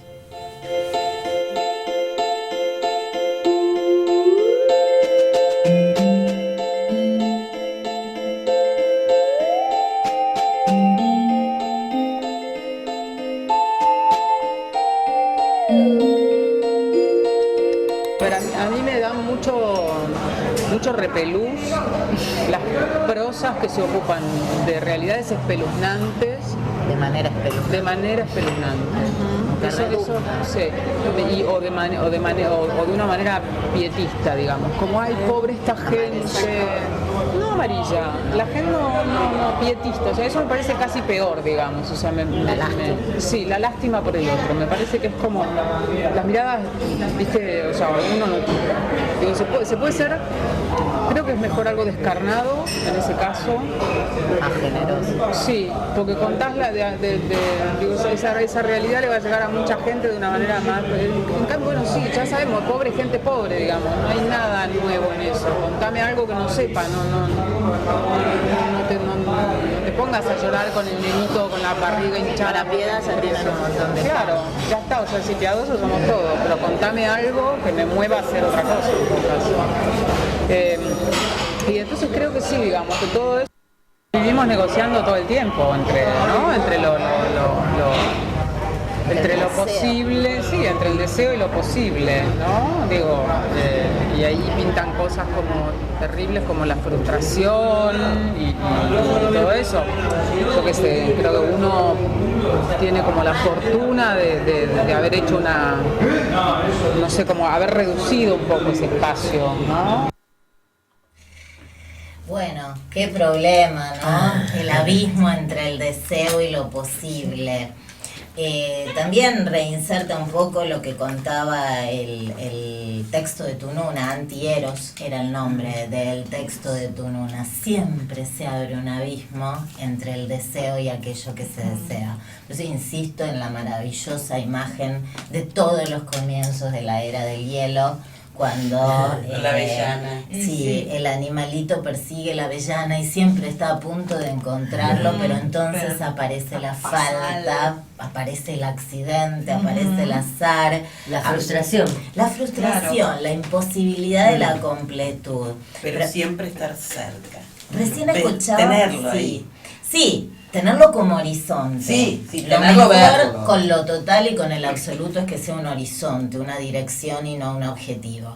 Lo que escuchamos recién es un fragmento de la entrevista a la gran Leila Guerriero, para mí la cronista más grande que tenemos en este momento, una gran entrevistadora, una cultora de esto que se dio en llamar el periodismo narrativo, que es el periodismo que tomó la decisión de escribir bien, claro, de apelar a recursos de la prosa, de la poesía, para no simplemente informar y aún intentando no tergiversar, dar a ver, que ese es el objetivo de la narrativa, dar a ver. Y ser mucho más contundente que esto que ella misma decía de la posición pietista, ser mucho más potente.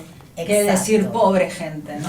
Digo que para ser picante, por lo menos está la receta de jamás ser piadoso, ¿sí? Jamás manifestarse con lástima. Hay cantidad de textos en la literatura argentina mal escritos por burguesas que miran a los pobres niños de la Biblia que por ahí están, una experiencia que nada saben. Ustedes dirán, tengo que saber de todo lo que voy a escribir, subo al Himalaya, tengo que subir al Himalaya para escribir sobre el Himalaya. No, pero si de verdad la afección no es profunda, y escribí sobre un guiso, sí, escribí sobre comida, escribí sobre otra cosa. La piedad es la peor actitud, casi diría ética, no narrativa. Totalmente. Primero porque supone que jamás estaremos en el lugar de quien nos apiadamos, como si tuviéramos la vaca atada. Y está visto que las vacas se desatan rápidamente por azares y por distintos accidentes.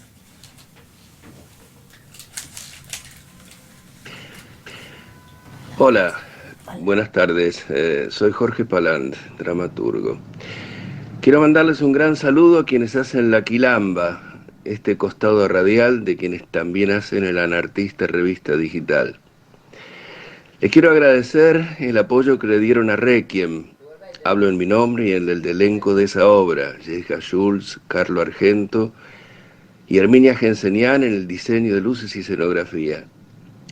Y quiero decirles también que tanto en la radio como en la revista se respira la seriedad no exenta de humor con la que toman a su cargo la actividad crítica en una amplitud, digamos, anartística. Bueno, hasta otro momento. Esto me suena a Quilamba. Cuando era menos conocida no me gustaban las groserías, y si pensaba mierda bajito no lo decía. Mas hoy que gano algún dinero hablando peor que un camionero, no pienso mierda tan seguido, pero lo digo. Soy la pornográfica de la fonográfica, un polizón de la canción. Por divertir a cierta gente digo vocablos indecentes, ordinarieses complacientes y no del todo congruentes. Mas al volver a mi cuartito tengo terribles pesadillas. Sueño que Horacio Ferrer me lee todas sus cuartillas. Soy la pornográfica de la fonográfica, un polizón de la canción. Todos los domingos al confesarme hago la promesa de reformarme, mientras el padre me sermonea por expresarme de esta manera. Más temo que si no puteo más en un asilo he de terminar, y entonces sí, ya no lo dudo, vuelvo a cantar las patadas en el culo. Soy la pornográfica de la fonográfica, un polizón de la canción. Hubiera tenido una dicha inmensa y el apoyo de toda la prensa, cantando con delicadeza al amor y a la belleza. Pero mi ángel dijo no, te está prohibido hablar de amor, salvo que cuentes en forma astuta las aventuras de alguna puta. Soy la pornográfica de la fonográfica, un polizón de la canción.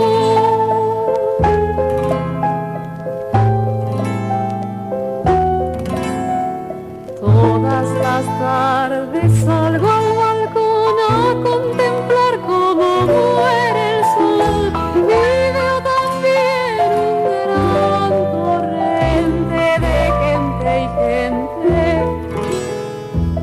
Mas sobre esto no he de cantar, si es que no quieren escuchar que lo que veo de mis balcones son boludones. Soy la pornográfica de la fonográfica, un polizón de la canción. Soy la pornográfica de la fonográfica, una inmoral del music hall. Esto me suena a Quilamba.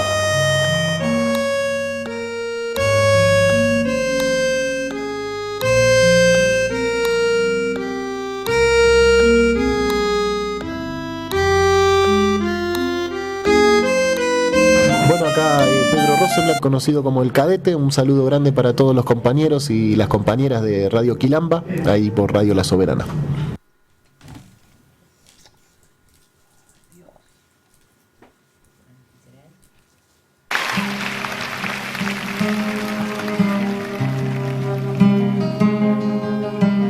We have watched them leaving, seen their ragged flight, families of the jungle, mothers of the night. Boy, attend by the roadside lies, hears his future in whispers and cries, clutching a tiny Buddha charm. A baby dies in his mother's arms. Is there only sorrow in Cambodia? Is there no tomorrow in Cambodia? Lo picante y el erotismo. Por ejemplo, arrancamos que por esos 3 países que hicimos del sudeste asiático, Camboya, Tailandia y Malasia, lo picante y el erotismo. Por ejemplo, arrancamos que por esos 3 países que hicimos del sudeste asiático, Camboya, Tailandia y Malasia, hay una cantidad de turismo sexual avasallante. Iba a decir picante de nuevo, pero a la profesora no le gusta la repetición. Hay un turismo sexual y se ven viejos occidentales, claramente, de arriba de 76 años, de arriba de 80 años, me animaría a decir, con chicas de entre...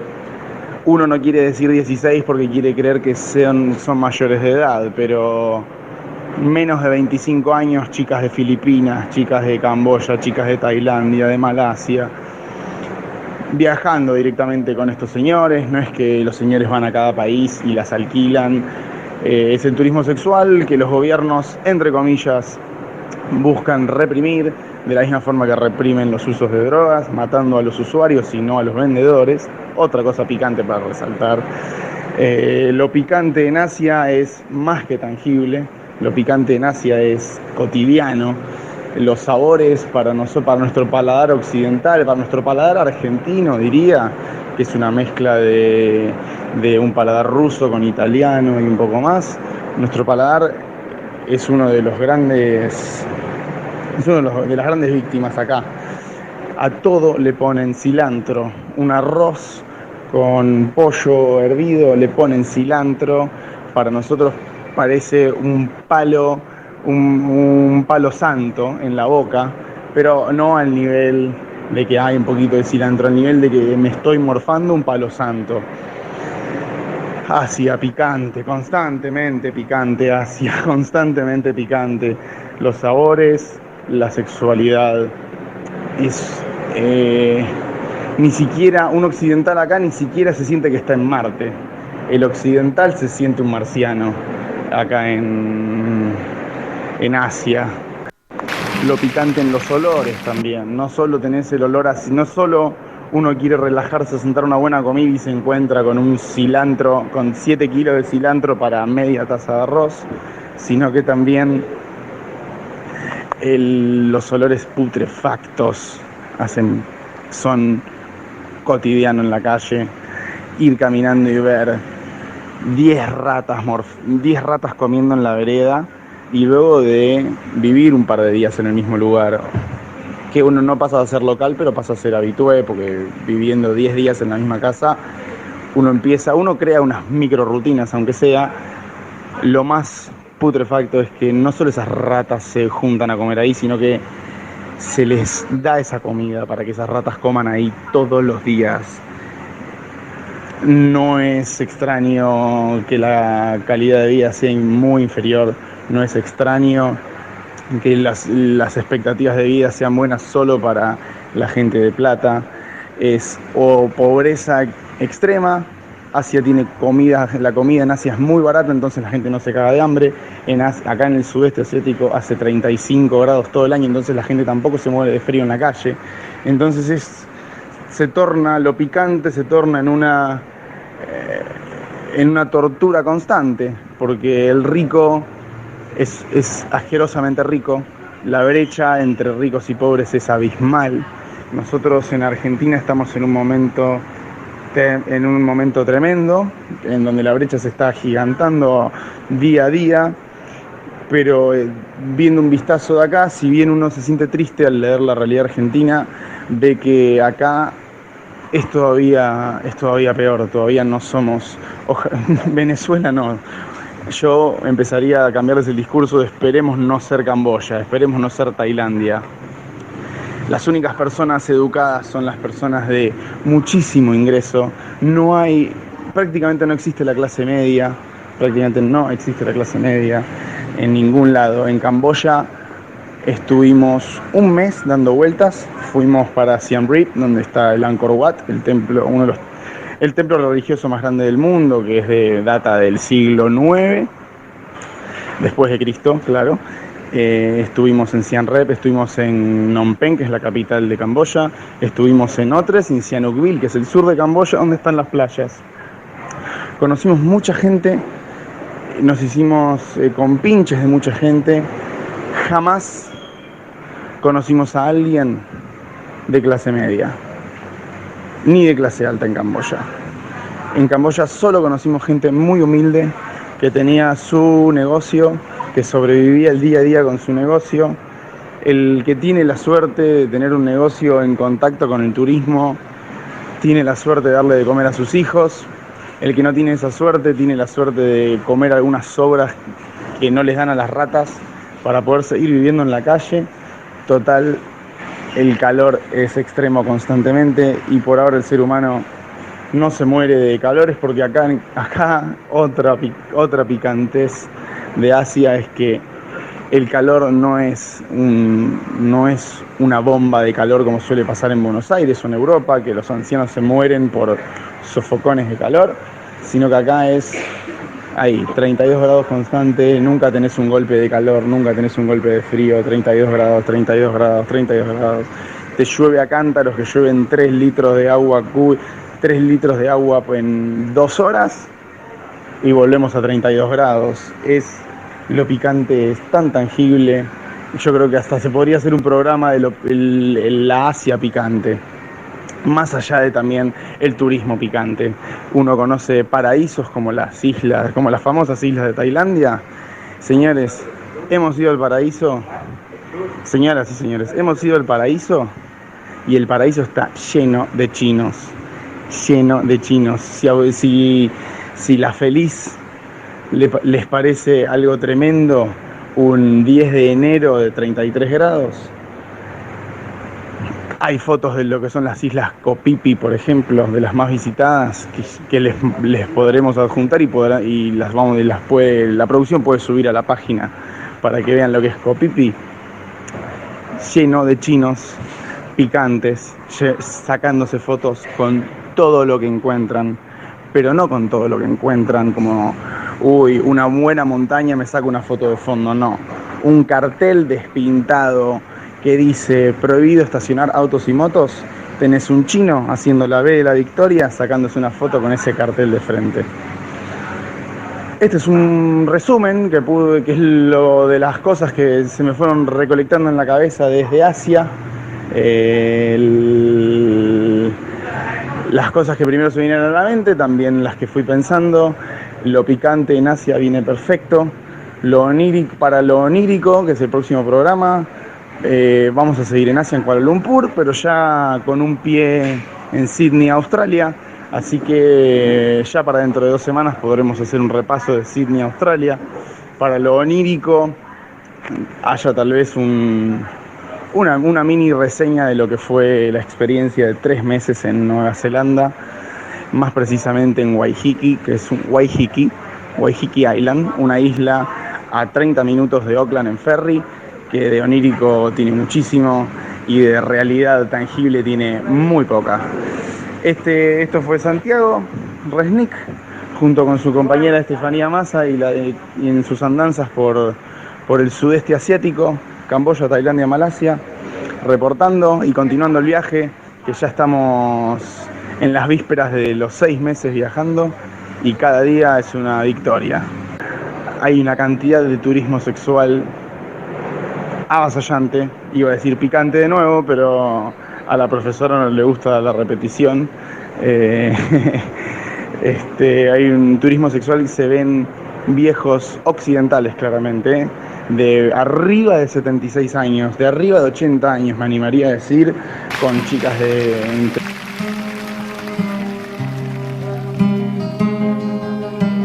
We have watched them leaving, seen their ragged flight, families of the jungle, mothers of the night. Bulletin by the roadside lies, hears his future in whispers and cries. Clutching a tiny Buddha charm, a baby dies in his mother's arms.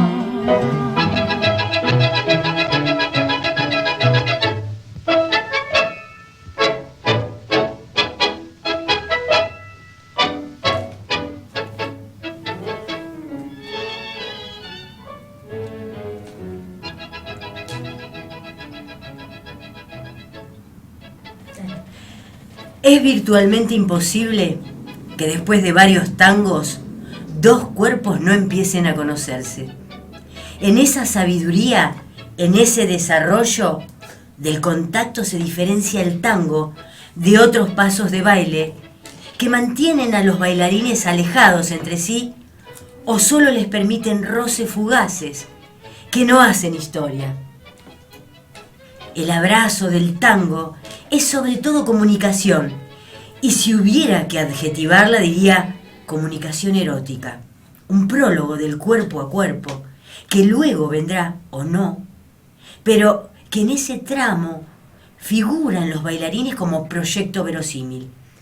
Y cuanto mejor se lleve en el baile la pareja, cuanto mejor se amolde un cuerpo al otro, cuanto mejor se corresponda el hueso del uno con la tierna carne de la otra, más patente se hará la condición erótica de una danza que empezó siendo bailada por rameras y cafillos del 900 y que sigue siendo bailada por el cafillo y la ramera que unos y otras llevamos dormidos en algún rincón de las respectivas almitas y que despiertan alborozados y vibrantes cuando empiezan a sonar los acordes del Choclo o Rodríguez Peña.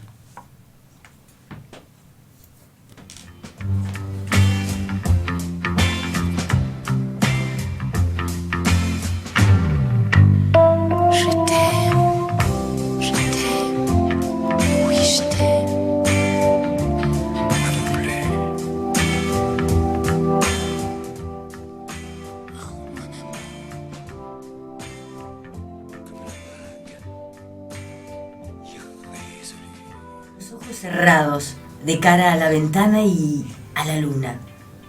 Semidesnuda, solo una brevísima tanga apretaba sus caderas delgadas.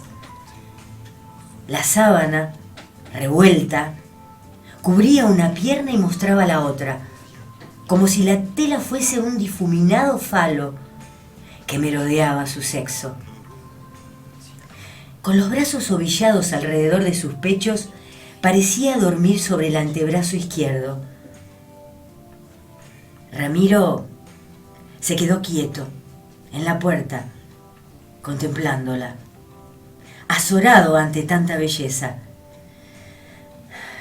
Respiraba por la boca que se le resecó aún más y enseguida reconoció la erección paulatina e irreversible, el temblor de todo su cuerpo. Sí, dormía. Ella se despertó fácilmente de un sueño intranquilo. Hizo un movimiento y sus pechitos se zafaron de la cobertura de sus brazos y se acostó boca arriba. De pronto miró hacia la puerta y ahí lo vio. Rápidamente se cubrió con la sábana, aunque su pierna derecha quedó destapada y reflejando el brillo lunar. Estuvieron así, mirándose en silencio, durante unos segundos. Ramiro entró a la habitación y cerró la puerta tras de sí. Se recostó en ella, acesante, dándose cuenta de que su pecho se alzaba y luego bajaba rítmica, aceleradamente. Temblaba, pero sonrió para tranquilizarla. Oh, de tan nervioso. Ella lo miraba, tensa, en silencio. Él se acercó lentamente hacia la cama y se sentó sin dejar de mirarla a los ojos. Penetrante, como si supiera que esa era una manera de dominar la situación.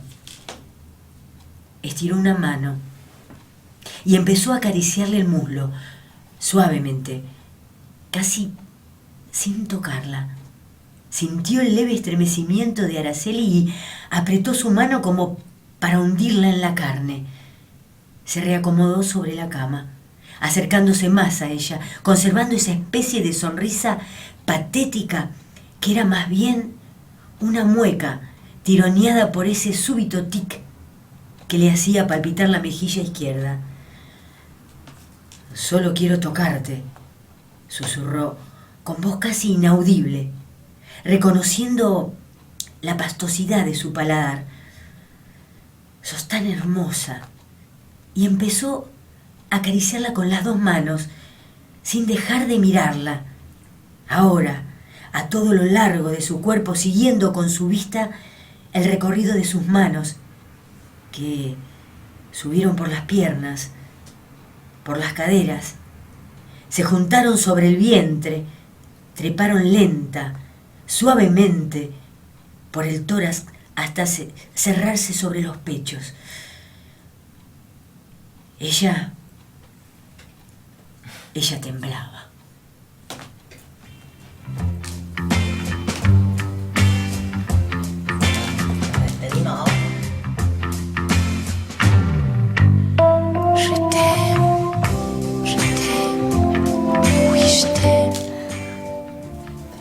Bueno, lo que conté fueron 2 fragmentos. El primero, uno de Mario Benedetti, Las borras de café, y el otro fragmento pertenece a Mempo Giardinelli, del libro Luna Caliente. Entrevistado a un artista en el número 12. Sí. Y hablando de entrevistados a artistas, la semana que viene nuestro tema va a ser lo onírico.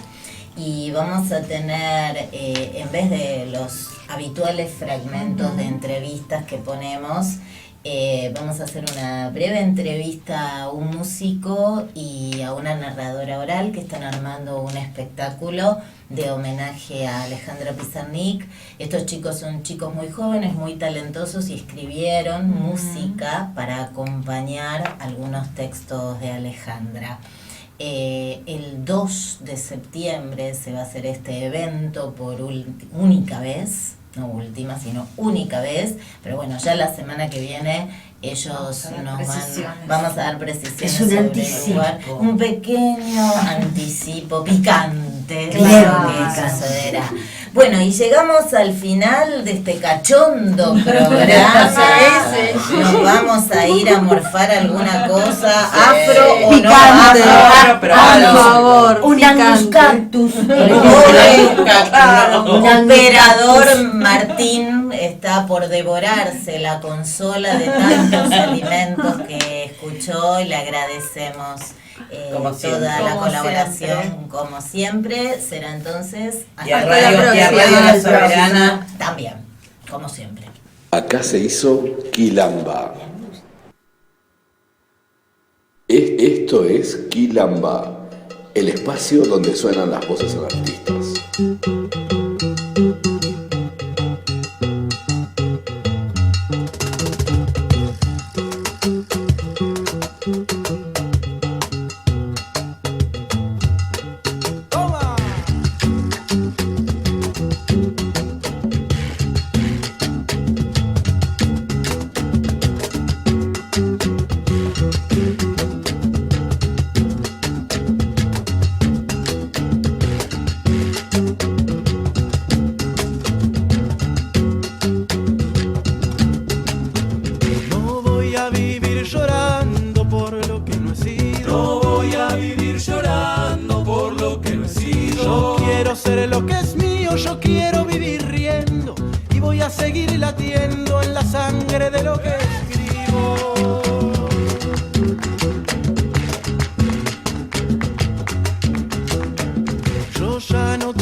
Canto indetenible, tendrán que verlos pintados de un azul imposible.